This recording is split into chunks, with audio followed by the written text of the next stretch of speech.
আমাদের ring frame কিংবা হচ্ছে অন্যান্য যে সমস্ত মেশিনে ড্রাফটিং জোন ব্যবহার করা হয়, যেমন হচ্ছে আমরা বলতে পারি ড্র ফ্রেমের কথা, কিংবা হচ্ছে ল্যাপ ফর্মার কিংবা কম্বার, পরবর্তী সময় রোভিং ফ্রেম, রিং ফ্রেম, কিংবা হচ্ছে এয়ার ভর্টেক্স মেশিন, কিংবা হচ্ছে রোটর ফ্রেম, যে সমস্ত জায়গায় আমাদের হচ্ছে ড্রাফটিং জোন ব্যবহার করা হয় না কেন।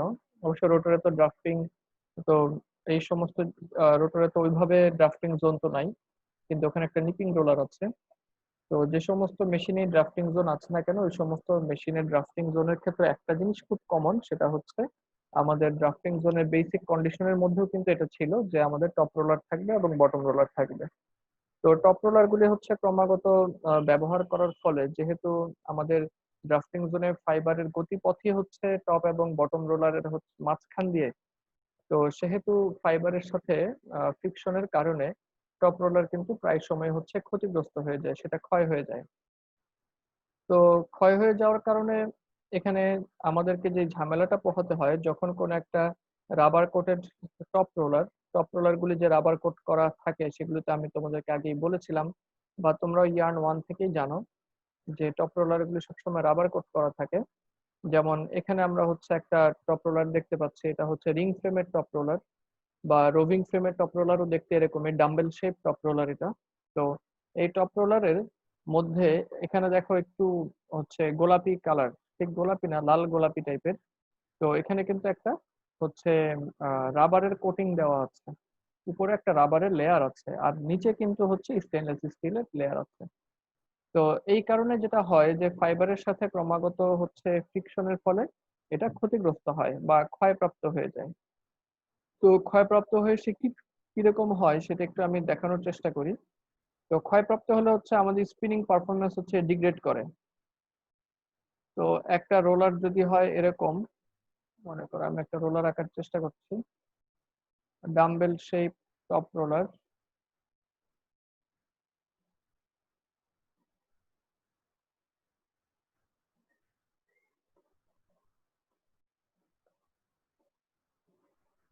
Dumbbell shape top roller.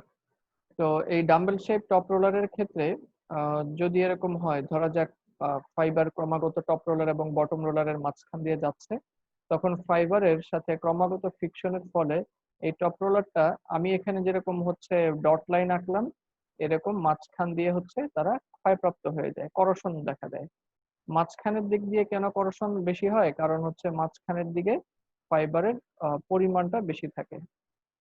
তো যখন এই ধরনের করশন হয়ে গেল, এইটুকু জায়গা যখন ক্ষয় হয়ে গেল, তখন কিন্তু আমি স্পিনিং পারফরমেন্স আর ভালো পাই না, কোনোভাবেই আমি হচ্ছে স্পিনিং পারফরমেন্স আর এখান থেকে ভালো পেতে পারি না।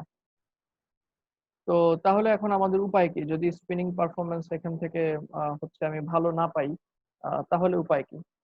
তাহলে আমাদেরকে হচ্ছে উপায় যেটা খুঁজে বের করতে হবে, উপায় যেটা সেটা হচ্ছে যে এইখান থেকে আমরা যদি আমাদের আগের পজিশনে যেতে চাই, অর্থাৎ একটা ইউনিফর্ম সারফেস পেতে চাই, রাবারি সারফেস পেতে চাই, তখন এই জায়গাটা আমাদের হচ্ছে গ্রাইন্ডিং করতে হবে। গ্রাইন্ডিং মানে কি আমরা জানি নিশ্চয়ই।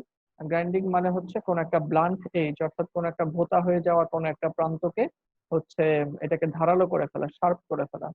আমরা যেমন ধরা যাক ছুরি কাঁচি এগুলি যখন ধার হয়ে যায়, ভোঁতা হয়ে যায়, তখন আমরা এদেরকে কিন্তু ধার করার জন্য হচ্ছে শান দেওয়ার জন্য নিয়ে যাই। তো যিনি শান দিবেন ওনার কাছে হচ্ছে একটা ধারালো পাথর থাকে, যেটাকে আমরা বলি গ্রাইন্ডিং স্টোন। তিনি গ্রাইন্ডিং স্টোনের সাথে হচ্ছে ঘষে ঘষে ওই যেই ব্লান্ট এজ, অর্থাৎ ভোঁতা হয়ে যাওয়া প্রান্ত থেকে কিছু পার্টিকেলকে ফেলে দেন। ফেলে দিলে তখন সেটা আবার পুনরায় হচ্ছে শার্প হয়ে যায়। তো এখানেও তাই করা হয়। যখন এটা তোমার এই ক্রমাগত করশন দেখা দেয় এবং হচ্ছে সারফেসটা আনইভেন হয়ে যায়, তখন ওই আনইভেন হয়ে যাওয়া জায়গাটুকুকে এভাবে ফেলে দেওয়া হয়, গ্রাইন্ডিং করে এইটুকু জায়গাকে হচ্ছে ফেলে দেওয়া হয়। তো তার মানে আমি যতবার গ্রাইন্ডিং করব আমার কিন্তু ততবারই হচ্ছে থিকনেস কমতে থাকবে, রাবারের থিকনেস কমতে থাকবে। থিকনেস এক সময় কমতে কমতে কমতে কমতে হচ্ছে এমন একটা পর্যায়ে চলে আসে যে এরপরে গ্রাইন্ডিং করা যায় না। প্রত্যেক ম্যানুফ্যাকচারার হচ্ছে যখন তারা এই কাজটা করে, অর্থাৎ যখন প্রত্যেক ম্যানুফ্যাকচারাররা হচ্ছে যখনই তারা হচ্ছে গ্রাইন্ডিং জন্য, বা হচ্ছে যখনই তারা কট রোলার বিক্রি করে, তখন সবসময় তারা এই ব্যাপারটা নিয়ে বলে দেয় যে হচ্ছে আমাদের এই রোলারটা এই কয়দিন এই এত মিলিমিটারের পরে আপনারা হচ্ছে আর নামতে পারবেন না। ঠিক আছে, এরকম তারা বলে দেয় যে এত মিলিমিটারের পরে আর বেশি হচ্ছে গ্রাইন্ডিং করা যাবে না, এরপরেও যদি হয় তাহলে আমাদেরকে চেঞ্জ করতে হবে। তারা হচ্ছে এই ধরনের একটা কথা বলে দেয়।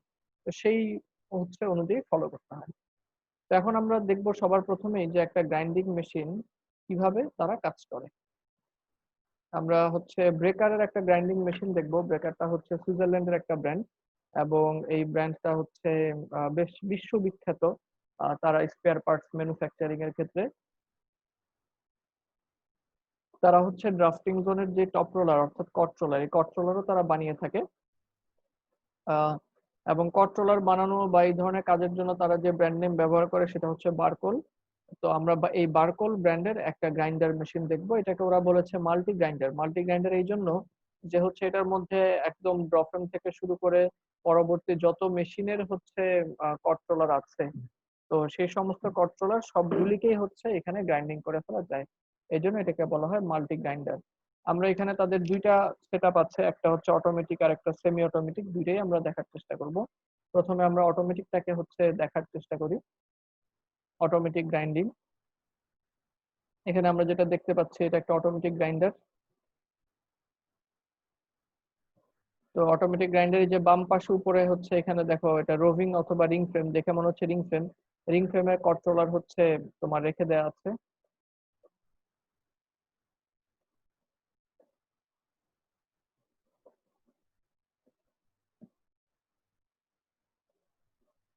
তো এরকম 70টা টপ রোলার, প্রত্যেকটা টপ রোলারের দুই পাশে দুইটা করে কন্ট্রোলার আছে। সুতরাং 140টা হচ্ছে কন্ট্রোলার একসাথে ফিট দিয়ে রাখা যায়। এবং অটোমেটিক মডেলের সুবিধা যেটা, এই যে 140টা কর্ড যে আমরা এখানে রাখলাম, এখান থেকে মেশিন নিজে নিজেই হচ্ছে রোলার গুলিকে ফিড নিয়ে নিবে। মেশিন গুলি হচ্ছে নিজে নিজে এই রোলার গুলিকে তারা হচ্ছে ফিড নিয়ে নেবে। এই যে যেমন ধরো যাক এখানে এটাই কিন্তু আমার গ্রাইন্ডিং স্টোন। এই যে এখানে যেটা দেখা যাচ্ছে এটাই হচ্ছে আমার গ্রাইন্ডিং স্টোন। তো এই গ্রাইন্ডিং স্টোনটাই হচ্ছে এই রোলারটাকে ঘষে ঘষে রোলারের উপর থেকে কিছু পরিমাণ রাবারকে সে হচ্ছে তুলে ফেলে এবং সারফেসটাকে ইভেন করে ফেলার চেষ্টা করে।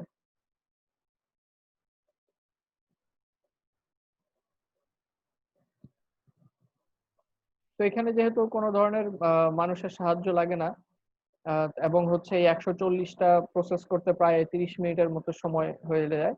তো প্রায় 30 মিনিট সময় কোনো একজন হচ্ছে অপারেটর যদি এই ধরনের 140টা কন্ট্রোলার ফিড দিয়ে চলে যায়, তাহলে সে আপাতত 30 মিনিট মেশিনের কাছে না আসলেও চলবে। এটা হচ্ছে অটোমেটিক আমাদের গ্রাইন্ডারের একটা সুবিধা।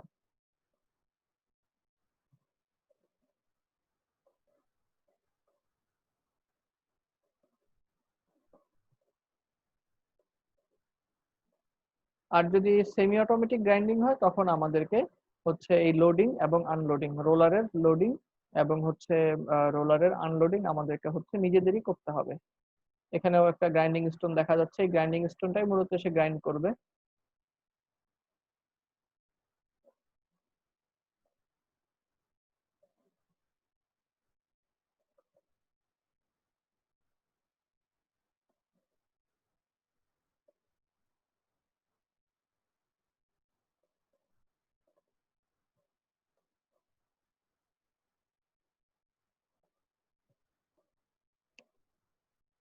এটা যেটা লম্বা কন্ট্রোলার দেখতে পাচ্ছ, এটা কিন্তু ওই যে ড্রফ্রেম থেকে ল্যাপফর্মার অথবা কম্বার এই সমস্ত মেশিনে এই ধরনের লম্বা হচ্ছে কন্ট্রোলার ব্যবহার করা হয়, ওগুলোকে তখন বলে লং কট,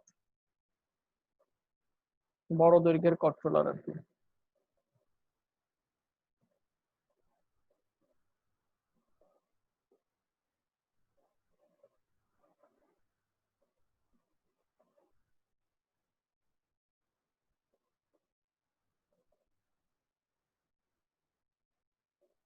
তো সেমি অটোমেটিক মুডে যদি চলে বা হচ্ছে মেশিন যদি সেমি অটোমেটিক হয় তখন হচ্ছে ম্যানুয়ালি এই কাজটা করে ফেলতে হয়।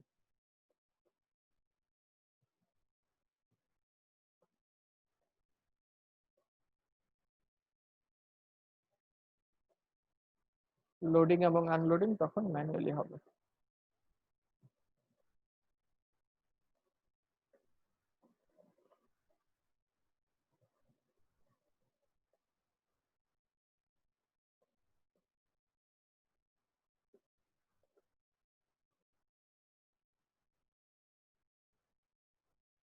দেখা যাচ্ছে রিং ফ্রেমের একটা কন্ট্রোলার গ্রাইন্ডিং করা হচ্ছে।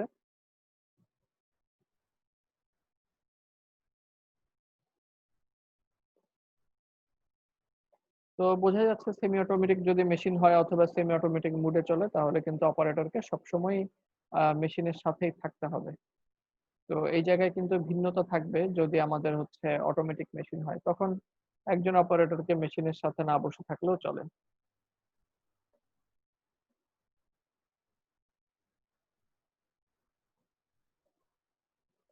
আর আমাদের হচ্ছে যে সমস্ত গ্রাইন্ডিং এর ফলে যে সমস্ত হচ্ছে সিনথেটিক রাবারের পার্টিকেল হচ্ছে এই টপ রোলার থেকে আলাদা হয়ে যাচ্ছে, টপ রোলার থেকে যারা আলাদা হয়ে যাচ্ছে তারা যেন কোনোভাবেই ফ্লোর স্পেসে ছড়াতে না পারে, সেজন্য একটা সাকশন অ্যারেঞ্জমেন্টের মাধ্যমে তাদেরকে সাকশন করে আলাদা করে জমা করে ফেলা হয়। এখানে তোমাদেরকে ওই চেম্বারটা দেখানো হবে, যে এখানে হচ্ছে আলাদা হয়ে এই সাকশন করে গ্রাইন্ডিং করে ফেলা হচ্ছে যেই পার্টিকেল থাকবে সিনথেটিক রাবারের সেগুলোকে আলাদা করে ফেলা হলো। এতে করে সুবিধা,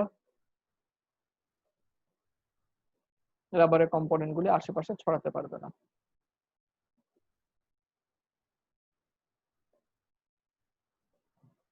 স্যার, গ্রাইন্ডিং তো একটা নর্মাল প্রসেস, এটার জন্য এত দামি মেশিন ইউজ করার কি দরকার? তো এমনি স্যার যেটা নর্মাল ওইটা দিয়েই তো করা যায় কারণ গ্রাইন্ডিং। যেন প্রত্যেকটা তোমার হচ্ছে ধরা যাক একটা রিং ফ্রেম তুমি যদি চিন্তা করো, মনে করো কোনো একটা ফ্যাক্টরিতে 50,000 স্পিন্ডেল আছে, ধরে নাও মাঝারি মানের একটা ফ্যাক্টরি। তো 50,000 স্পিন্ডেল ধরা যাক তোমার 50টা রিং ফ্রেমের মধ্যে, একটা রিং ফ্রেমে 1,000। তো এই একটা রিং ফ্রেমে যে 1,000 স্পিন্ডেল, তো এই 1,000 স্পিন্ডেলের জন্য তোমার এই টপ রোলার লাগবে, অর্থাৎ দুই পাশে দুইটা কট, এরকম টপ রোলার লাগবে হচ্ছে প্রত্যেক দুইটা স্পিন্ডেলের জন্য তিনটা। তাহলে 500 × 1500, তাহলে 1,000 স্পিন্ডেলের জন্য আমার এরকম কট রোলার লাগবে হচ্ছে 1500 একটা মেশিনে। তো কয়েকটা মেশিন বাদ দাও, মনে করে একটা মেশিনের কথা চিন্তা করো, তো এই 1500 কট রোলার, 1500 টপ রোলার যে তোমার লাগতেছে এই 1,000 স্পিন্ডেলের জন্য। এখন মনে করো তুমি তোমার এই রিং ফ্রেমে একটা 30 এনি ইয়ার্ন বানাচ্ছ। তো এই অবস্থায় তোমার কিন্তু কাজ হচ্ছে আহ এই 1,000 স্পিন্ডেল থেকে 30 এনি ইয়ার্নের কোয়ালিটির মধ্যে যেন কোনো ধরনের বেশ কম না হয়। বোঝা যাচ্ছে কি? কোয়ালিটি যেন জি স্যার। একদম সেম হয়। তো এখন তুমি যদি, তার মানে হচ্ছে কোয়ালিটি অনেক কিছুর উপরে নির্ভরশীল, এটার উপরও নির্ভরশীল যে কন্ট্রোলারের হচ্ছে তোমার সারফেসটা কেমন। তো তুমি যদি হচ্ছে ম্যানুয়ালি করতে যাও তাহলে দেখা যাবে এই একটা রিং ফ্রেমের জন্য যে 1500 কন্ট্রোলার, এক একটা কন্ট্রোলারের হচ্ছে তোমার ওই সারফেসটা এক এক রকম হয়ে যাবে যদি তুমি ম্যানুয়ালি করতে চাও। যেন আমি সমস্ত কন্ট্রোলার গুলো সেম হচ্ছে অ্যামাউন্টের গ্রাইন্ডিং করা যায়, সেই কারণে হচ্ছে আমাকে এই সেমি অটোমেটিক বা অটোমেটিক মেশিনে যেতে হবে, অর্থাৎ অটোমেশনে যেতে হবে অবশ্যই। যদি না যাই ম্যানুয়ালি করার চেষ্টা করি তাহলে এক একটা এক এক রকম হবে, ইয়ার্নের কোয়ালিটি 30 তুমি বানাইবা কিন্তু দেখা যাবে এক একটার কোয়ালিটি এক এক রকম হয়ে গেছে। এটা জি কোনোভাবেই হতে স্যার। দেওয়া যাবে না, এই কারণে আমাদেরকে এই কাজটা করতে হয় যে অটোমেশনের দিকে যেতে হয়। তো এছাড়া আর কোনো প্রশ্ন থাকলে করো, আমরা মোটামুটি কট গ্রাইন্ডিং যেটা এটা নিয়ে আমরা কথা বলে ফেলেছি। তো এটা একটা মেইনটেনেন্স টুল। হ্যাঁ, তো এই কারণ প্রত্যেক রিং ফ্রেমের, তো প্রত্যেক স্পিনিং মিলে রিং ফ্রেম তারা ব্যবহার করবে, বা হচ্ছে শুধু রিং ফ্রেম না, ড্র ফ্রেম থেকে শুরু করে রিং ফ্রেম প্রত্যেকটা মেশিনেই ড্রাফটিং জোন আছে। তো প্রত্যেকটা ড্রাফটিং জোনে টপ রোলারের জন্য অবশ্যই আমার গ্রাইন্ডিং ইউনিট থাকতে হবে। এই রোলার গ্রাইন্ডিং, কট রোলার গ্রাইন্ডিং ইউনিট আমার অবশ্যই থাকতে হবে। তো এরপরে আমরা হচ্ছে আরেকটা দেখব, সেটা হচ্ছে যে এই যে আমরা একটা ড্রাফটিং জোনের ক্ষেত্রে যেমন এখানে আমরা একটা দেখলাম, তো আমরা কিন্তু কথা বলেছি যে এই উপরে রাবার কোটেড টপ রোলারটা হচ্ছে আমরা আহ, আলাদা করে বসাই, এবং বসাতে বসাতে যখন হচ্ছে গ্রাইন্ডিং করি, গ্রাইন্ডিং করতে করতে যখন একটা লিমিট, যেমন ধরা যাক ম্যানুফ্যাকচারার বলে দিল যে ভাই আমারটা 0.3 মিলিমিটার বা 0.5 মিলিমিটার যখন থিকনেস কমে আসবে, এর চেয়ে কম যখন হয়ে যাবে তখন কিন্তু আপনি আর গ্রাইন্ডিং করতে পারবেন না, চেঞ্জ করতে হবে, তার এরকম একটা লিমিট দিয়ে দিবে ম্যানুফ্যাকচারার। তো মনে করো আমাকে ম্যানুফ্যাকচারার বলে দিল 0.3 মিলিমিটারের চেয়ে কম যদি হয় বা 0.5 মিলিমিটারের চেয়ে কম যদি হয় তাহলে কিন্তু আপনারা গ্রাইন্ডিং করতে পারবেন না। তো আমি গ্রাইন্ডিং করলাম না, গ্রাইন্ডিং না করে আমি কি করব, তখন আমাকে এটা রিপ্লেস করতে হবে। কিন্তু রিপ্লেস তো আসলে এই পুরা টপ রোলারটাকেই কিন্তু রিপ্লেস করার কোনো প্রয়োজন নাই। কারণ কি, কারণ হচ্ছে এই টপ রোলারের মাঝখানের অংশটুকু তো মেটালিক, ওটা তো আর ক্ষয় হয় নাই, সুতরাং প্রয়োজন নাই। আবার রাবার কোটিং এর নিচেও একটা মেটালিক লেয়ার আছে, স্টেনলেস স্টিলের একটা লেয়ার আছে, সেটাকেও তো পরিবর্তন করার প্রয়োজন নেই। পরিবর্তন করার প্রয়োজন হচ্ছে শুধুমাত্র উপরের এই সিনথেটিক রাবারের যে লেয়ার, শুধুমাত্র এইটাকে হচ্ছে পরিবর্তন করা প্রয়োজন। তো তাহলে এখন আমরা কি করব, যে যখন পরিবর্তন করতে হবে তখন আমরা আস্ত টপ রোলারটাকেই পুরাটুকুকেই ফেলে দিব না, বরঞ্চ হচ্ছে কেবলমাত্র উপরের রাবার কোটিংটাকে আমরা হচ্ছে ফেলে দিব। তো এই অর্থাৎ ওই রাবার কোটিং অংশটুকুকে বলা হয় হচ্ছে কট, সিওটি। তো এই কটকে এখন তো আমরা দেখলাম যে কট গ্রাইন্ডিং কিভাবে করে। তো গ্রাইন্ডিং করতে করতে যখন আর আমরা গ্রাইন্ডিং করতে পারবো না, লাস্ট লিমিটে পৌঁছায় যাব, তো তখন তো আমাকে হচ্ছে এটাকে রিপ্লেস করতে হবে। তখনই কটটাকে আমার টপ রোলার থেকে খুলে ফেলতে হবে। তো কট রোলারকে টপ রোলার থেকে খুলে ফেলাকে বলা হয় হচ্ছে কট ডিসমাউন্টিং। ডিসমাউন্টিং মানে হচ্ছে বের করে নিয়ে আসা। আর নতুন আরেকটা কট যে আমি পরাবো টপ রোলারের উপরে, সেটাকে বলা হয় হচ্ছে কট মাউন্টিং। বের করে ফেলাটাকে বলা হচ্ছে কট ডিসমাউন্টিং এবং বসানোটাকে বলা হচ্ছে কট মাউন্টিং। তো এই কট মাউন্টিং এবং কট ডিসমাউন্টিং এটাও খুব নিখুঁত ভাবে কাজ করতে হয়, সেই জন্য ম্যানুয়ালি আসলে এখনকার সময় এটা আর করা হয় না। কট মাউন্টিং এবং ডিসমাউন্টিং এর জন্য আলাদা মেশিন আছে।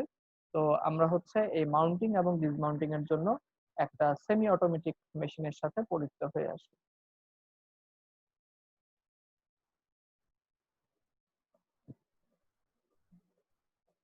এটা হচ্ছে একটা কট মাউন্টিং মেশিন বা ডিসমাউন্টিং মেশিন। এখানে আমরা একটা লং কট দেখতে পাচ্ছি, অর্থাৎ এটা রোভিং ফ্রেম এবং রিং ফ্রেমের পূর্ববর্তী মেশিনগুলির থেকে নিয়ে আসা কোন একটা কন্ট্রোলার, যার ভিতরে হচ্ছে স্টেনলেস স্টিলের রোলার আছে এবং উপরে রাবার কোটের। এবং আমি যে বলি রাবার কোটেড, এটা কিন্তু এরকম না যে একটা স্টেনলেস স্টিলের রডের উপরে আমি ওই ব্যাটের গ্রিপারের মতো একটা গ্রিপার বসায় দিলাম, এই রাবারটা কিন্তু ওরকম না। বরঞ্চ এই রাবারটাও হচ্ছে একটা খুব পাতলা, খুব পাতলা না, একটা মোটামুটি পাতলা একটা স্টেনলেস স্টিলের উপরে পেঁচানো থাকে। অর্থাৎ প্রথমে একটা মূল এসএস এর রোলার, এসএস এর রোলারের উপরে আমি একটা কন্ট্রোলার বসাবো।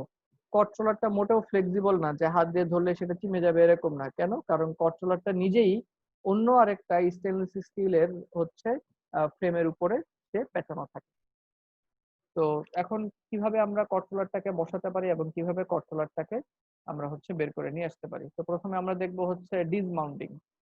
ধরে নাও এই কন্ট্রোলারটা ব্যবহার করতে করতে গ্রাইন্ডিং এর চূড়ান্ত সীমায় পৌঁছে গেছে, আর তাকে গ্রাইন্ডিং করে ব্যবহার করা সম্ভব না। সবার প্রথমে তাকে ডিসমাউন্টিং করতে হবে।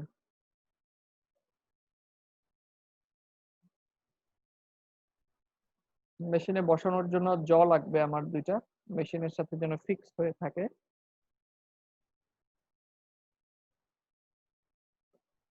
এটা হচ্ছে একটা লং কট, মেশিনে বসিয়ে দেওয়া হলো।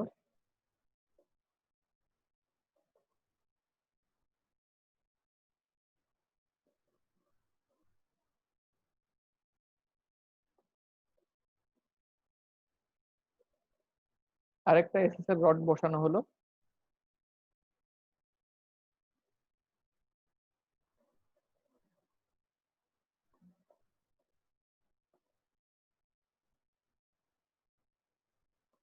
প্যাডেল দিয়ে হচ্ছে এটার মোশন নিয়ন্ত্রণ করা হবে।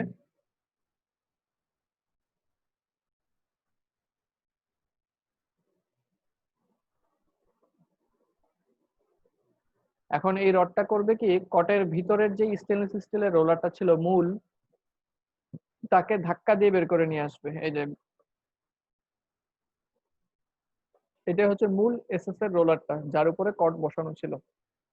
ওদিক থেকে রডটা খুব মাপ মতো বসানো থাকে, সে একদম ধাক্কা দিয়ে কটটাকে কটের জায়গায় রেখে ভিতর থেকে হচ্ছে এসএস এর যে মূল রড ছিল বা মেটাল যে মূল রড ছিল, এটা হচ্ছে এসএস না বলেই দেখে মনে হচ্ছে, কিংবা হতেও পারে অনেক পুরান হয়ে গেছে দেখে বোঝা যাচ্ছে না, নিয়ে আসা হলো। ব্যাস, এটাই আমরা দেখলাম হচ্ছে কট ডিসমাউন্টিং। এখন এই যে রাবারের যেই কটটা পড়ে আছে, এটা কিন্তু আমি আগেই বলেছি যে আমাদের ব্যাটের গ্রিপারের মতো নরম কিছু না। এই কটটা নিজেই তার হচ্ছে শেপ ধরে রাখার জন্য যেটা করা হয়, একটা পাতলা এসএস এর লেয়ারের উপরে, পাতলা একটা এসএস এর রোলারের উপরে তাকে পেঁচিয়ে ফেলা হয়। তো সুতরাং এই রাবার কটটা মোটেও ফ্লেক্সিবল কিছু না।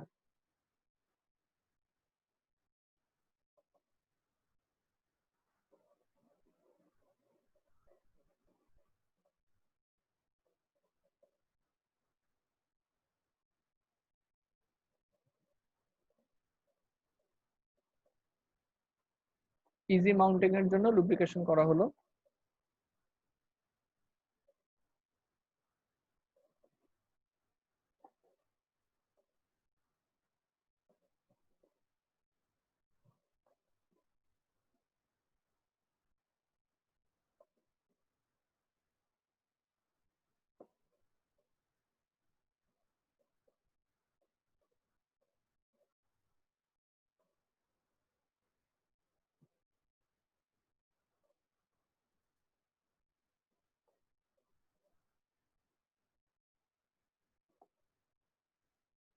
এখনো হচ্ছে এই লোহার যে এই যে এক্সের রডটা দেখা যাচ্ছে সেটা হচ্ছে একদম মাপ মতো বসানো, যার ফলে সে হচ্ছে ঠিক ঠিক এই মূল স্টেনলেস স্টিলের যে রোলারটা ছিল তাকে ধাক্কা দিয়ে কটের ভিতরে বসায় দিবে এবং হচ্ছে ভিতরে যেটা ছিল সেটাকে বের করে দিবে।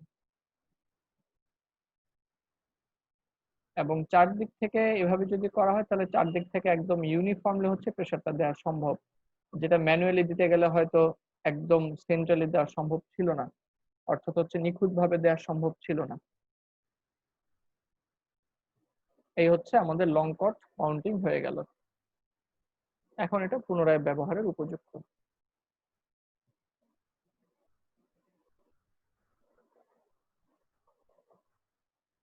এটাতে গেল লং কট। তো শর্ট কটের ক্ষেত্রে কি হবে? শর্ট কট বলতে যেগুলো রোভিং ফ্রেম এবং রিং ফ্রেমে থাকে সেগুলোর কি হবে সেটাও আমরা একটু দেখি। প্রথমে আমরা দেখব হচ্ছে ডিসমাউন্টিং। এখানেও ঠিক একই কৌশল।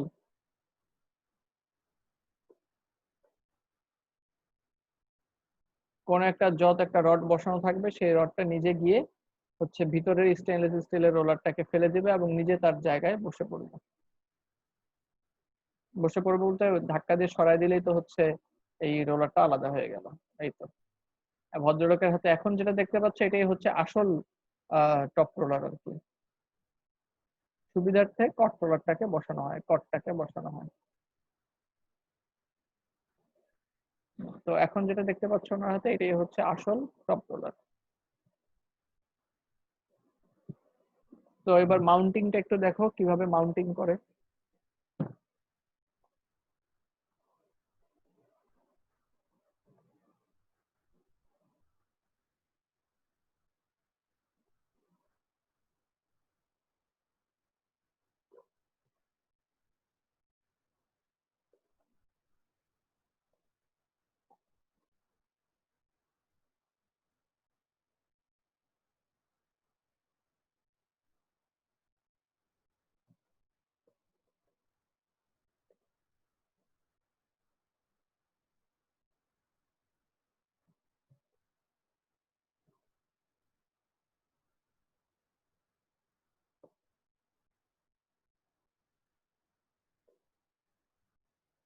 আমরা মাউন্টিং দেখতে পাচ্ছি।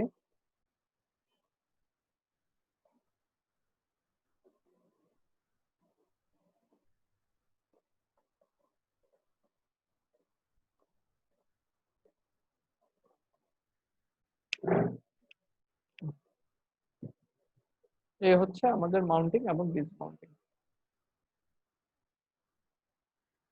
তাহলে আমরা প্রথমে দেখলাম হচ্ছে কট রোলারের গ্রাইন্ডিং এবং গ্রাইন্ডিং মেশিন। এরপর আমরা দেখলাম যে গ্রাইন্ডিং করতে করতে একটা পর্যায়ে এসে গ্রাইন্ডিং করা যাবে না, তাকে রিপ্লেস করা লাগবে। রিপ্লেস করা যেহেতু লাগবে সেহেতু আমাদেরকে এটা ব্যবহার করতে হবে আলাদা করে। আচ্ছা, এরপরে আমরা যে ফিচারটা দেখব,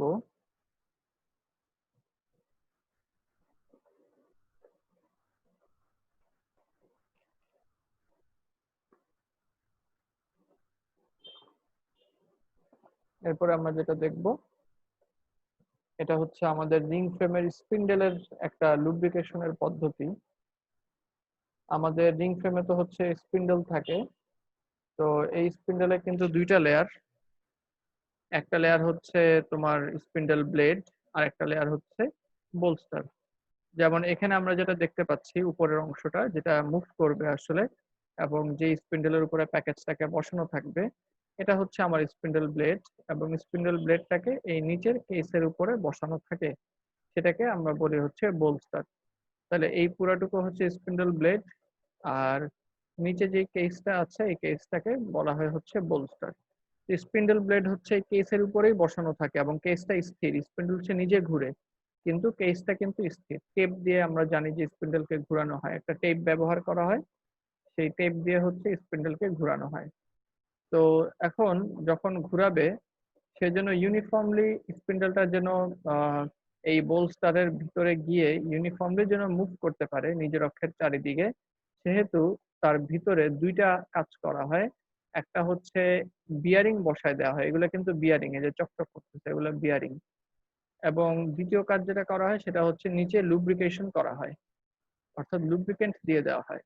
উপরের বিয়ারিংটা কিন্তু মোটেও আমরা ওই যে রিক্সার চাকা বা ওই ধরনের জায়গাগুলিতে যেই বল বিয়ারিং দেখি, এই ধরনের কোনো বল বিয়ারিং না। আমরা এখানে যে বিয়ারিং গুলো দেখতে পাচ্ছি এগুলো কিন্তু হচ্ছে সবই নিডল বিয়ারিং। তো নিডল বিয়ারিং এর উপস্থিতির কারণে যেটা হয় সেটা হচ্ছে স্পিন্ডলটা খুব স্মুথলি সে রান করতে পারে এবং লুব্রিকেন্টের ভূমিকাটাও তাই, এই রান করার সময় হচ্ছে ফ্রিকশনের পরিমাণকে কমায় দেয়। তো লুব্রিক্যান্ট তো ব্যবহার করতে করতে ধীরে ধীরে লুব্রিক্যান্ট হচ্ছে সে তার কর্মক্ষমতা হারিয়ে ফেলে, অর্থাৎ লুব্রিক্যান্টের লুব্রিকেশনের পাওয়ারটা নষ্ট হয়ে যায়। তো সেক্ষেত্রে কি করতে হবে, সেক্ষেত্রে হচ্ছে আমাদেরকে লুব্রিক্যান্টকে রিপ্লেস করতে হবে। রিপ্লেস করার জন্য তারা হচ্ছে একটা সিস্টেম ব্যবহার করে, এটাকে তারা বলে হচ্ছে লুব্রিকো।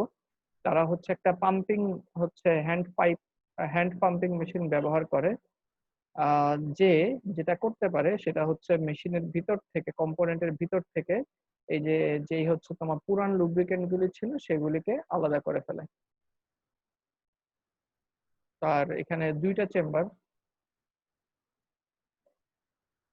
তো একটা দিয়ে হচ্ছে যে এই চেম্বার দিয়ে হচ্ছে তোমার নতুন লুব্রিকেন্ট ভিতরে ঢুকে, আর এই লাল চেম্বারটা দিয়ে হচ্ছে পুরান লুব্রিকেন্ট বের হয়ে চলে যায়। এই লালটা হচ্ছে পুরানটা, তো পুরান লুব্রিকেন্ট হচ্ছে ভিতর দিয়ে সে চলে যাবে। ব্যাস। তো এইভাবে পুরান লুব্রিকেন্টটাকে সরিয়ে ফেলা হয় এবং নতুন লুব্রিকেন্টটাকে ভিতরে বসিয়ে দেওয়া হয়। এখন ভিতরে আমি লুব্রিকেন্ট কি হচ্ছে যথাযথ পরিমাণে দিলাম নাকি হচ্ছে পরিমাণে কম বেশি হলো এটা বোঝার জন্য আমাদের একটা স্কেল আছে, লুব্রিকেন্ট স্কেল আছে। এই স্কেলটা হচ্ছে কিছুই না, জাস্ট খুব সূক্ষ্ম তোমার সূক্ষ্ম একটা স্কেল, যেটাকে খুব সহজেই স্পেন্ডেলের বোলস্টারের ভিতরে ঢুকিয়ে ফেলা যায় এবং ওখানে মিনিমাম এবং ম্যাক্সিমাম দাগ কাটা থাকে। যদি মিনিমাম দাগের চেয়ে নিচে থাকে তাহলে বুঝে নিতে হবে যে হচ্ছে আমার ভালোভাবে লুব্রিকেশন হয় নাই। তো আর যদি ম্যাক্সিমাম হয়ে যায় তার মানে আমাকে ধরে নিতে হবে যে লুব্রিকেন্টের পরিমাণ বেশি হয়ে গেছে, এবং এই অবস্থায় যদি আমি মেশিনকে চালাই তাহলে কিন্তু হচ্ছে তোমার অয়েল বের হয়ে আসতে পারে বা লুব্রিকেন্ট বের হয়ে আসতে পারে। এই হচ্ছে মোটামুটি আমাদের লুব্রিকো। আর এই ধরনের ভাবে লুব্রিকেশনের পদ্ধতিটাকে নিয়ে আসে আমাদের কাছে, আমরা যদি ভিডিও দেখছি সেটা হচ্ছে নোভিব্রা। নোভিব্রা হচ্ছে চেক রিপাবলিকের একটা ব্র্যান্ড এবং তারা স্পেয়ার পার্টস ম্যানুফ্যাকচারের কাজে হচ্ছে দক্ষ, বিশেষ করে তারা স্পিন্ডেল হচ্ছে বানানোর কাজে খুবই দক্ষ। এবং নোভিব্রার স্পিন্ডেলের খ্যাতি বিশ্বজোড়া। নোভিব্রার নামটা আসছে হচ্ছে নো ভাইব্রেশন এখান থেকে, অর্থাৎ এই একটা আইডিয়া দেওয়ার চেষ্টা করা হচ্ছে যে নোভিব্রার মধ্যে যেই হচ্ছে স্পিন্ডেল থাকবে সেই স্পিন্ডেলের মধ্যে ভাইব্রেশন হবে না, এই ধরনের একটা দাবি করা হয় আর কি। যাই হোক, আমার পক্ষ থেকে আপাতত এই তিনটেই ছিল। তোমাদের যদি এই তিনটা থেকে কোনো প্রশ্ন থাকে বা এর বাইরে প্রশ্ন থাকে তাহলে বলতে পারো। এর মাধ্যমে আমাদের আপাতত ল্যাবের সিলেবাস শেষ হচ্ছে। তবে হ্যাঁ, তোমাদেরকে হচ্ছে বেশ কিছু জিনিস আমি পড়াতে পারি নাই। বেশ কিছু জিনিস বলতে আমাদের সরাসরি মেশিনের সাথে হচ্ছে কিছু জিনিস রিলেটেড আছে, রোভিং ফ্রেমের মেশিনের সাথে, তারপর হচ্ছে রিং ফ্রেমের মেশিনের সাথে, এগুলো তোমাদেরকে দেখানো দরকার। তো এই কোর্সে আমাদের তো শেষ হয়ে যাচ্ছে, এই কোর্সে আমরা সময় পাচ্ছি না। তার কাজেই তোমরা যদি আসলেই কেউ আগ্রহী হয়ে থাকো, হওয়াটা উচিত, তো তোমাদেরকে যেটা করতে হবে যে যখনই ভার্সিটি ইনশাল্লাহ খুলবে, এই সেমিস্টারে হয়তো হচ্ছে না বা হলেও তো আছি আমরা, আল্লাহ তাআলা যদি বাঁচিয়ে রাখেন, আর যদি আগামী সেমিস্টারও যদি খোলে তাহলেও তোমাদের কাজ হচ্ছে নিজেরা একসাথে এসে আমার সাথে রুটিন ঠিক করে কোনো একটা, আমার ফাঁকা টাইম এবং তোমার ফাঁকা টাইম মিলে একটা শিডিউল ঠিক করবা, যেন আমরা হচ্ছে অন্তত পক্ষে থিওরি যেগুলি বলা দরকার ছিল সেগুলো তো আমরা বলেই ফেলেছি, শুধুমাত্র মেশিনটুকু আমাদের দেখানো বাকি। তো তখন হচ্ছে দেখবে যে খুব অল্প সময়ে বুঝে যাবে, আসলে তোমরা মোটামুটি এখন বুঝে ফেলছো। সেটা হয়তো তোমরা নিজেরাও টের পাচ্ছ না যেহেতু হচ্ছে পড়াশোনা হয়তো শুরু করো নাই। কিন্তু মেশিনে গেলে যখন আমি এখন বিভিন্ন প্রশ্ন জিজ্ঞেস করব, তোমরা যদি প্রিপারেশন নিয়ে রাখো তাহলে দেখবা যে সব উত্তর তোমরা জানোই, শুধু চোখে দেখা বাকি, কিন্তু সেটা জরুরি। তো এই কাজটা তোমাদেরকে এইভাবে করা লাগবে। যদি আসলে আগ্রহী হয়ে থাকো তাহলে অবশ্যই নিজেরা তোমাদের সেকশনে যারা ছিল তারা সবাই মিলে আমার কাছে এসে আলাদা করে টাইম ফিক্স করে ল্যাবে দেখে নিবা এবং এটা আদায় করে নিবা আমার কাছ থেকে। আমি কিন্তু তোমার পিছনে পিছনে আর ঘুরবো না যে ওই ক্লাসে আসো বা দেখে যাও। হ্যাঁ, তোমার আমার সাথে যোগাযোগ করতে হবে যে স্যার আমরা তো এই জিনিসটা দেখি নাই, আপনি বলেছিলেন দেখিয়ে দিবেন, তো এখন আমরা হচ্ছে রুটিন মিলাতে পারি কিনা। বোঝা গেল কি কথা? তো এটা আমার কাছ থেকে আদায় করে নিবা, যারা আগ্রহী থাকো তারাই। বেশিরভাগের আগ্রহ থাকবে না, অনেকেরই মনে হবে যাচ্ছে কোর্স তো শেষ আর পরে কি হবে। তবে যদি কারো আগ্রহ থাকে তখন সেই ক্ষেত্রে অবশ্যই যোগাযোগ করবে। জি স্যার। আচ্ছা, তো এখান থেকে আমাদের তাহলে আর কি প্রশ্ন আছে কারো? স্যার অ্যাসাইনমেন্টের ব্যাপারে একটু আচ্ছা ঠিক আছে, হ্যাঁ বলো তাহলে অ্যাসাইনমেন্টের ব্যাপারে প্রশ্ন স্যার, করো। আমাদের তো টোটাল ল্যাব রিপোর্ট 8টা। এই ল্যাব রিপোর্ট গুলো জমা দেব, আর স্যার অ্যাসাইনমেন্টটা কিভাবে করব? ল্যাব রিপোর্ট জমা দিতে হবে না, তোমরা যেটা করবা সেটা হচ্ছে এই 8টা যেই তোমাদের হচ্ছে ল্যাব ক্লাস, এই ল্যাব ক্লাসগুলি প্রত্যেকটারই একটা সামারি তৈরি করবা, ঠিক আছে? ল্যাব রিপোর্ট আকারে না, বরঞ্চ সামারি আকারে, যে কোন ফিচারটা কি। যেমন এই যে আজকে আমরা পড়লাম যে গ্রাইন্ডিং কি, গ্রাইন্ডিং মেশিনটা আমরা একটা দেখলাম, বারকোলের মেশিন দেখলাম, তো এটা কি কি বৈশিষ্ট্য আছে, এটা কি কাজে লাগে, কি উপকারে আসে, এই ধরনের তোমরা একটা সামারি তৈরি করে ফেলবা, ঠিক আছে? তো সামারিটা তৈরি করে ফেলবা প্রত্যেকটা লেকচারের উপরে, সেটাই হচ্ছে অ্যাসাইনমেন্ট। তো তোমার লেকচার 8টা হোক বা 9টা হোক, প্রত্যেকটার উপরে এক একটা সামারি হবে, এবং গ্রুপ থেকে এই সামারিগুলি মিলাই একটা অ্যাসাইনমেন্ট আমাকে জমা দেবে, গ্রুপ থেকে একটা হলেই চলবে। ও স্যার, এই মানে আর 8টা ভাগ করব না, এক জায়গায় স্যার, মানে ওয়ার্ড হ্যাঁ হ্যাঁ, পেলে মানে একসাথে। ফাইল হবে একটা, ও 8টা লেকচার, লেকচার 1 এভাবে লিখবা, লেকচার 1 টপিক নেম এটা, ব্যাস, টপিক সামারি বা টপিক ডেসক্রিপশন দিয়ে নিচে লিখে দিলা। হ্যাঁ, ছবি অ্যাড করলা বা হচ্ছে এই যে যেমন ধরো সবগুলা ফিচারের আসলে ব্রুশিয়ার পাওয়া যায় অনলাইনে, প্রচুর ডাটা পাওয়া যায়। তোমরা এগুলো আমার বড় লাগবে না হয়তো, যারা অ্যাসাইনমেন্ট কিংবা স্লাইড যত্ন করে বানাও তারা জানো কিভাবে কি করতে হয়। ডায়াগ্রাম দিতে পারো, ছবি দিতে পারো, অনেক কিছু অনেকভাবে করা যায়। যাই হোক, তো আমার কাছে এইভাবে লিখবা আর কি, যে লেকচার 1 টপিক নেম এটা, টপিক ডেসক্রিপশন এরকম, লেকচার 2 টপিক নেম এটা, টপিক ডেসক্রিপশন এরকম, এভাবে করে করে একটা ফাইল বানাবা, এক গ্রুপ থেকে একটা ফাইল আসবে আমার কাছে। বোঝা যাচ্ছে? জি স্যার। লেকচার একটা কিন্তু অ্যাসাইনমেন্ট একটা জমা হবে। ও স্যার, আর এই অ্যাসাইনমেন্টটাকে একটু বোঝায় হচ্ছে স্লাইড বানাবো, ওটার উপর জি জি জি, প্রেজেন্টেশন। হ্যাঁ হ্যাঁ হ্যাঁ, আমি ও ওটাই বললাম স্যার। যে যে স্লাইড কিভাবে বানাতে হয়, সুন্দর স্লাইড, সেটা তো তোমরা অনেকেই বুঝো, তো ওইভাবে বানায় ফেলবো আর কি। ও স্যার, আর স্যার গ্রুপটা কি স্যার, ওই যে 2টা গ্রুপ, প্রথমে 15-16 জন, তারপরে বাকি সবাই? না, গ্রুপটা আমি একটু চেঞ্জ করে দিব, গ্রুপ হচ্ছে 5 জনের করে গ্রুপ হবে। গ্রুপ আমি তোমাদেরকে বলি নাই এখনো। না কি স্যার স্যার, আমাদের বলছেন? তো গ্রুপ হলো যার কথা, তোমাদের ওই যে এই অ্যাটেন্ডেন্সের লিস্ট দেখে বলে দিয়েছিলাম আমার যতটুকু মনে পড়ে। জি স্যার বলছিলেন। ও বলা হয়েছিল স্যার, বলা হ্যাঁ, হয়েছিল স্যার। 5 জন করে গ্রুপ আলাদা করে দেওয়া আছে 8 জন। আগামী। আর এই ইয়েতে কিন্তু এই প্রেজেন্টেশন কিন্তু আগামী সপ্তাহ থেকে তোমরা স্যার হচ্ছে। Review class. হ্যাঁ, বলো। না স্যার ঠিক আছে। আগামী সপ্তাহে ল্যাব ক্লাস থেকে তোমাদের, এবং এটা অবশ্য আরো গত সপ্তাহে বলে দিছিলাম যে হচ্ছে 14 দিন পরে হচ্ছে প্রেজেন্টেশন। তো এছাড়া প্রেজেন্টেশনের পরবর্তীতে তুমি অ্যাসাইনমেন্ট এবং এটা পরে জমা দিতে পারবা। স্লাইড কিংবা হচ্ছে অ্যাসাইনমেন্ট ওটা ফাইনাল সাবমিশন পরে দিতে পারবা ঈদের আগেই। তো মানে আগামী সপ্তাহে দেওয়া লাগবে না, তোমরা আরেকটু সময় নিয়ে গুছিয়ে আমাকে দিতে পারো। কারণ হচ্ছে আহ, ইয়েতে, হ্যাঁ, এই মোটামুটি, কারণ মার্কের এগুলোই তো পার্থক্য এখানেই হবে যে তো। অ্যাসাইনমেন্টের মান কিরকম বা হচ্ছে কপি পেস্টের পরিমাণ কিরকম, স্লাইডের মান কিরকম, এখান থেকে আমি মার্কিং যাব আর কি। এগুলোতে গ্রুপ মার্কিং হবে, এক গ্রুপের সবাই সেম মার্ক পাবে, কিন্তু আর ইন্ডিভিজুয়ালের জন্য হচ্ছে প্রেজেন্টেশন। এই স্যার, গ্রুপের ব্যাপারটা একটু বলা যায়, আমি ভুলে গেছি। গ্রুপের ব্যাপার তোমাদেরকে আমি 5 জন করে বোধহয় গ্রুপ ভাগ করে দিছিলাম, কিভাবে ভাগ করেছে এটা এখন আর মনে নাই, তোমরা হয় লেকচারটা সিরিয়াল রোল ওয়াইজ স্যার। হ্যাঁ রোল অনেক, ওয়াইজ পার করছে স্যার। হ্যাঁ হ্যাঁ হ্যাঁ, ওই রোল ওয়াইজ। সিরিয়াল নাম্বার অনুযায়ী ভাগ করে দিছিলাম আমার এই খাতা। ওকে হ্যাঁ, তো স্যার। তোমরা স্ক্রিনশট নিয়ে রাখছিলা বোধহয়, দেখো জি স্যার। অনেকে জি আমাকে জি বলছিল স্যার। যে স্ক্রিনশট নিয়ে আসতে, ওটা দেখে ঠিক করে না, আমি হয়তো এখন বললে আবার ভুল বলতে পারি। জি স্যার। আর কোনো প্রশ্ন আছে? স্যার প্রেজেন্টেশনটা তার কি মানে স্যার স্যার 8টাতে প্রেজেন্টেশনটা স্যার ইন্ডিভিজুয়াল হবে তাই তো? হ্যাঁ হ্যাঁ, এবং প্রেজেন্টেশন দিবা কিভাবে, তোমার ওই ডিভাইস থেকে দিলেও সমস্যা নেই, ডিভাইস থেকে তুমি হচ্ছে তোমার ওই স্লাইডটা শেয়ার করবা, স্লাইড শেয়ার করে ভিডিও অন করবা, যেমন আমি এখন কিন্তু মানে স্ক্রিন শেয়ার করেছি এবং ভিডিও অন করেছি, এই কারণে যেহেতু আমার স্ক্রিন শেয়ার, তাই পুরো জায়গা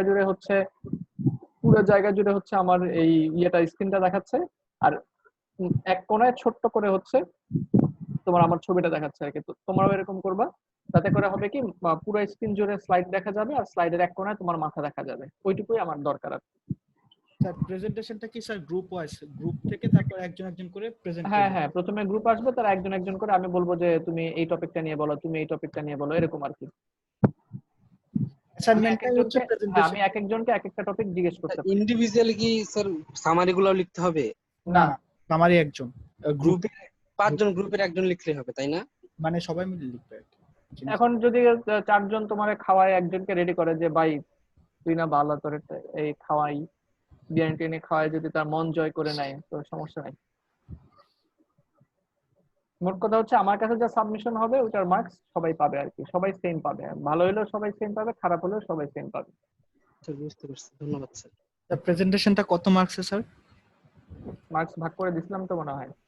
ও শিট। দাঁড়াও, আমি একটু চিন্তা ভাবনা করে বলতে হবে। অ্যাসাইনমেন্ট আর প্রেজেন্টেশন মিলে থাকবে হচ্ছে 50 সম্ভবত। অ্যাসাইনমেন্ট স্লাইড এবং প্রেজেন্টেশন মিলে থাকবে হচ্ছে 50। অ্যাসাইনমেন্ট স্লাইড এবং প্রেজেন্টেশন মিলায় থাকবে হচ্ছে 50। তো এখানে সম্ভবত আমি 20 15 15 এরকম ভাগ করে নিব আর কি। অ্যাসাইনমেন্টে হয়তো 20, তারপরে হচ্ছে স্লাইডে হয়তো 15, আর হচ্ছে তোমার যেই প্রেজেন্টেশন ওখানে হয়তো 15, এইভাবে ভাগ করে নিব। আর 40 মার্কসের একটা ফাইনাল এক্সাম পরে হবে, ঈদের পরে ইনশাল্লাহ। ওটা একটা ওপেন বুক এক্সাম টাইপের হবে আর কি।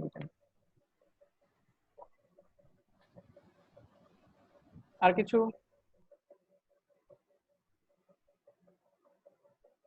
না স্যার। আচ্ছা, তোমাদের হচ্ছে ভিডিওগুলি কি আপলোড করা আছে কিনা একটু দেখে নিই আমি। তোমরা কোন সেকশন? Section 2 sir.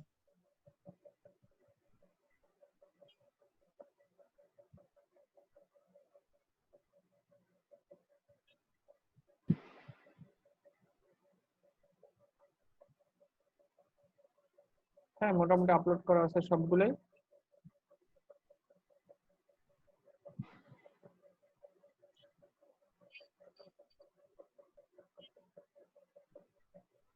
ঠিক আছে, আজকেরটা আমি ইনশাল্লাহ আপলোড করে দিব। আর তোমাদের হয়তো এছাড়া তোমার কিছু ইয়েও আসতে পারে। দেখি, আমরা একটা সেমিনার করার চিন্তা করতেছি। সেমিনার না, ওয়েবিনার। হ্যাঁ, অনলাইনে বুঝি নাই। হ্যাঁ স্যার তো বললো ওয়েবিনার। হ্যাঁ, মানে ওয়েবিনার আর কি। তো তখন যেটা হবে যে আমরা স্পিনিং সেক্টর থেকে কোনো একজন বা একাধিক অতিথিদেরকে আমরা নিয়ে আসার চেষ্টা করব, দেখি এটাও চিন্তা করতেছি। মানে স্যার টক শো টাইপের ওরকমই আর কি। হ্যাঁ, ওনারা এসে কথা বলবেন, তোমরাও কিছু জিজ্ঞেস করতে পারবে। আর এখন তো জুমের কারণে সবাই জুমে কাজ করে অভ্যস্ত, তো আশা করি গেস্টদেরকে আমরা সহজেই পেয়ে যাব যদি তাদের সাথে আমাদের সময় মিলাইতে পারি। দেখি, তো যদি ওয়েবিনার হয় তাহলে সেটার উপর আমরা কিছু মার্কস রাখবো আর কি। স্যার ওইটার উপরে মার্কস থাকবে? যদি হয় আর কি। স্যার যদি না হয় তাহলে স্যার ওই মার্কসটা কি অ্যাড হবে? এই যে এদিক দিয়ে ভাগ ভাগ হয়ে যাবে, যদি ওয়েবিনার হয়ে যায় তখন এখান থেকে কিছু মার্কস দিয়ে ওদিকে নিয়ে যাব, এরকম কিছু একটা হবে। স্যার সাবমিশন ডেটটা কি 13 তারিখই নাকি স্যার পিছাবেন? কোন সাবমিশন? প্রেজেন্টেশন পিছানো যাবে না, ওই তোমার হচ্ছে ওই অ্যাসাইনমেন্ট এবং স্লাইড ওগুলা পিছানো যেতে পারে। ওগুলো তো আমি বলিনি আগামী সপ্তাহে জমা দিতে। প্রেজেন্টেশনটা আগামী সপ্তাহে এই টাইমে? হ্যাঁ হ্যাঁ, প্রেজেন্টেশনটা এই টাইমে থেকে শুরু হয়ে যাবে আর কি। ও আচ্ছা আচ্ছা। স্যার একটা অফ টপিক কোশ্চেন। জি জি, বলো। স্যার প্রেজেন্টেশনে কি স্যার ফর্মাল করতে হবে? প্রয়োজন নাই, তবে স্যান্ডো গেঞ্জি পরে চলে এসো না, তাহলেই হবে আর কি। না স্যার, গেঞ্জি আছে স্যার। হ্যাঁ, গেঞ্জি সমস্যা নেই। হ্যাঁ, সমস্যা নেই।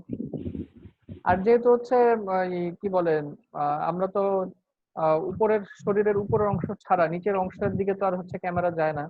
জি স্যার। তো তোমার নিচে ক্যাজুয়াল হলেও সমস্যা নেই, ট্রাউজার কিংবা লুঙ্গি পরে থাকো, সমস্যা নেই। তো এই আর কি, ঘরোয়া পোশাকে থাকলেই চলবে, একদম হচ্ছে হাতা কাটা স্যান্ডো গেঞ্জি না হইলেই হইলো, স্বাভাবিক shirt T shirt polo shirt চলবে, সমস্যা নেই। ফয়সাল স্যার শুনছো কি বলছে? কেন আমি কি স্যান্ডো গেঞ্জি পরে আসি নাকি? না, আমাদের এক ছাত্র ছিল, কাদের জানি, ওর নাম হচ্ছে কি, না থাক নাম বলবো না, তোমাদের কোন সেকশনে একটা ছেলে, সে হচ্ছে ক্লাস করতে আসছিল, তো দেখা গেল যে সে লুঙ্গি এবং খালি গায়ে, তোমার গ্রামে আর কি, তো খুব হইচই করতেছে কাদের সাথে জানি। তোমাদের সেকশনে হয়েছিল? না স্যার, আচ্ছা, ওইসব মাঝে মধ্যে লুঙ্গি পরে আসে ক্লাসে। স্যার আমি জীবনে স্যার লুঙ্গি পড়ছিলাম স্যার, মুসলমানের সময় পড়িনি। তাই? এটা তো তাহলে তুমি জীবনে একটা অনেক বড় মিস করছো, তোমার জীবনটাই বৃথা। স্যার লুঙ্গি স্যার পড়তে ভালো লাগে না স্যার। শোনো, আমি নিজেও কোনো সময় লুঙ্গি পরতাম না, আমি লুঙ্গি পরা শুরু করছি ভার্সিটিতে উঠার পরে, বুঝছো? তারপরে আমি আসলে টের পাইলাম যে হচ্ছে মানে ঘরোয়া পোশাক হিসেবে লুঙ্গি অত্যন্ত আরামদায়ক। ওইসব লুঙ্গি পরতে পারে না। হ্যাঁ, এবং তুমি যতই হচ্ছে তোমার ইয়ে করো না কেন, যতই দামি ট্রাউজার কিনো না কেন, লুঙ্গির বিকল্প নাই। স্যার ট্রাউজার পরে অভ্যস্ত ছিল, লুঙ্গি পরে। হ্যাঁ, ওইটা তো আমি বললাম না, আমিও তো ভার্সিটি উঠার জীবনের প্রথম মানে হচ্ছে লুঙ্গি পরছি, জীবনের প্রথম না, ওই যে তোমার যেটা মুসলমানি ফ্যাক্ট, তখন তারপরে আর কি। এছাড়া লুঙ্গি পরার আমার অভ্যাস খুব একটা ছিল না, ছোটবেলায় পড়ার চেষ্টা করছি, পরে দেখছি হারায় যায় ঘুম ভাঙার পরে, এরপর থেকে আর জি, লুঙ্গি স্যার। পরতাম না। তো ভার্সিটি ওঠার পরে শুরু করছি, তখন দেখা গেল যে না, এটা খুবই আরামদায়ক পোশাক, এটা বিকল্প হয় না। জি স্যার। তো অবশ্য আর যাদের হচ্ছে গিট্টু দেওয়ানের সমস্যা, তারা ইয়ে করতে পারো, এখন আবার হচ্ছে ওই পহেলা বৈশাখের সময় থেকে একটা নতুন লুঙ্গি নিয়ে চালু হয়েছে, আমি পেপারে পড়ছি কিন্তু চোখে দেখি নাই। ওই রাবার তোমার হচ্ছে ওটা লুঙ্গির মতোই, কিন্তু ওই আলাদা করে গিট্টু দিয়ে বাঁধা লাগে না, কোমরে হচ্ছে তোমার ইলাস্টিক ব্যান্ড জি স্যার, থাকে। ইলাস্টিক অনেকটা সিস্টেম স্যার এই যে থাকে। স্যার কোমরে কি ইলাস্টিক বলে ব্যান্ড থাকে, তো হচ্ছে তোমার গিট্টু দেওয়া লাগে না আর কি, কিন্তু বাইরে থেকে বোঝা যায় না ওটা যে হচ্ছে ইলাস্টিক ব্যান্ড আছে। স্যার আইরিশ নাকি স্কটিশটা স্যার এমনি করে একটা হাফ হাফ লুঙ্গি টাইপের কিছু পরে, এই যে রাবার টাইপের, আচ্ছা আচ্ছা, মানে ওই মেইল টাইপের। স্কার্ট আর কি, ছেলেদের জন্য স্কার্ট। জি স্যার, স্কার্ট টাইপের। তো এটার বিকল্প নাই। তো শৈশব তুমি যদি না পড়ে থাকো, তুমি হচ্ছে খুব বড় মিস করছো, আশা করি তুমি শুরু করে দেবে এবং এটা টের পাবা আর কি। আচ্ছা, তাহলে আমার মনে হয় তোমাদের আর প্রশ্ন নাই, তোমরা হচ্ছে, ও তোমরা মনে হয় চ্যাট বক্সের জন্য জি স্যার, অপেক্ষায় আপনি আছো। disable করে রাখছেন। হ্যাঁ হ্যাঁ হ্যাঁ। ওর জন্য স্যার প্রিয়াস মনে হয় স্যার আইডি দিতে পারতেছে না, ও আগে বাইরে যেত। আচ্ছা, না তাহলে আমি তো এটা এখনো বুঝাতে পারলাম না, যার তারা আছে সে হচ্ছে শেষে আসবে, তাইলে তো হয়। স্যার আমাদের sir present sir sir sir sir sir একটা জিনিস দেখছেন স্যার, আপনি চ্যাট ওপেন না করতে করতে ফার্স্টে ফয়সালের মেসেজ স্যার। এক আমি সেকেন্ডে লিখছি। ও হচ্ছে লেখা রাখছিল, আমি অন করার পরে পরে এন্টার দিয়ে দিছে। না স্যার, আমি থার্ডে লিখছি স্যার, সেকেন্ড না থার্ডে স্যার। আচ্ছা, আলামিন আলামিন আকাশ, ওটা হচ্ছে প্রথম। ও ফার্স্ট স্যার। স্যার আমাদের স্টুডেন্ট লিস্টটা সাইটে দেখালে ভালোই তো, স্ক্রিনশট নিয়ে রাখতাম।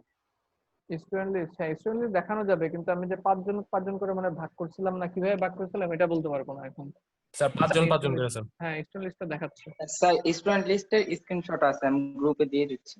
আচ্ছা, কয়জন করে? পাঁচজন করে ভাগ করছিলাম না? জি স্যার। জি স্যার, সিরিয়াল অনুযায়ী। ওটা তুমি বলে দিও যে দুই একজন যারা এক্সট্রা থাকে তাদের জন্য কি বলছিলাম, ওটা বলে দিও, ওকে স্যার। কারণ দুই একজন তো মনে হয় এক্সট্রা ছিল, তাদেরকে কোথায় দিছিলাম। সুজন এখন ওয়াইফাই প্রবলেম লিখে লাভ আছে, আগে লিখতা। আমি বুঝি না, ওয়াইফাই তোমাদের যে এত মানে বাংলাদেশে যে এত ঝড় বৃষ্টি হয়, আর আসলেই স্যার হ্যাঁ তোমাদের স্যার সাথে আমি ক্লাস আমি করলে বোঝা স্যার যেত। আমার সামনে এখন স্যার ঝড় হইতেছে স্যার, আমি গ্রামে তাই? আছি যশোরে। খুবই চমৎকার। না, আমার পাশে তো অনেক ঝড় বৃষ্টি হয় আর কি। ভাই আমার ওয়াইফাই সমস্যা নাই, আরেকজনের সমস্যা আমাকে বলতে বলতে তাই বললাম। এটা তোর রোল না? 181 না, তোমার 4 মিলছে, 9669, এখানে ঝামেলা হয়েছে। 46 49 46 মনে হয় প্রিয়াস। না না সরি, এত কথা কইস না, থাম থাম থাম। আচ্ছা, তোমার হচ্ছে সেকশন 2 না? সরি সুজন। জি স্যার।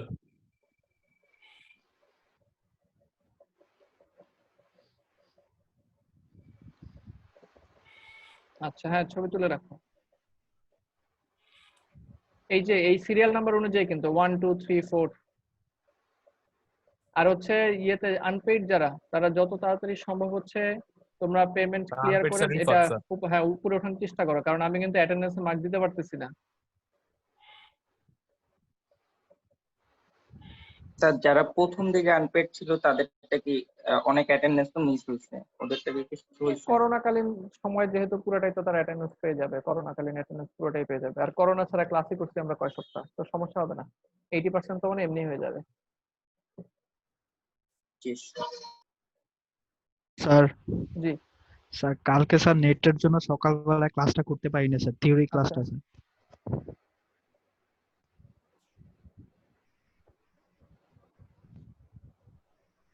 আমি আন্তরিকভাবে দুঃখিত। আমরা সবাই দুঃখিত ফসল তোমার জন্য। হ্যাঁ, তোমরা সবাই হচ্ছে 10 সেকেন্ড নীরবতা পালন করো। নেট ছিল না স্যার, সিরিয়াসলি স্যার। ঠিক আছে। ও ছবি তুলছো এটা? ও তাহলে এই যে নিচের টুক তোলো, আবার বসে আছে, আমি তো ভুলেই গেছি। হ্যাঁ এই যে 17 থেকে জানি আছে, 17 এই। হ্যাঁ এবার তোলো। আর একজন যে আনপেড সে সবার শেষে চলে আসবে আর কি। সবার শেষের গ্রুপটাতে যে আনপেড সে সবার শেষের গ্রুপে চলে আসবে। এই আশা করি তোমরা ছবি তুলে নিছো। মিটিং তাহলে শেষ করে দেই নাকি? আর তো কারো কোনো জিজ্ঞেস করার নাই?